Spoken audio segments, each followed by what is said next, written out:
కొంతమంది భక్తి పరులు చూడండి, ఏ ఇంటికి వెళ్ళినా ఆ ఇంట్లో ఉన్న భక్తిని గమనిస్తారు. షునేమీరాలు ఏమన్నది?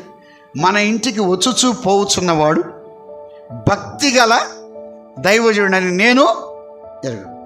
అంటే షునేమీరాలు ఎలీషాలో ఉన్నటువంటి దేన్ని చూసింది? భక్తిని చూసింది. ఎలీషా ఏమన్నా అంటే గెహాజీతో, ఈమె ఇంత శ్రద్ధాభక్తులు కనపరుస్తుంది. అంటే ఎలీషా కూడా షునేమీరాల్లో ఏం చూశాడు? శ్రద్ధ చూశాడు, భక్తి. మనం ఎప్పుడు వచ్చినా ప్రారంభంలో ఎంత శ్రద్ధ ఉందో రాను రాను రాను రాను రాను ఈ శ్రద్ధ ఎక్కువైనా తగ్గిందా? షునేమీరాలు ఇంత ప్రారంభంలో ఎంతో శ్రద్ధ ఉందో చివరి వరకు అంతే శ్రద్ధ. ఎందుకంటే ఆ ఎలీషాలో ఏముంది? భక్తి. ఆ భక్తి ప్రారంభంలో ఎంత భక్తి ఉందో తాను చివరి వరకు అంతే భక్తి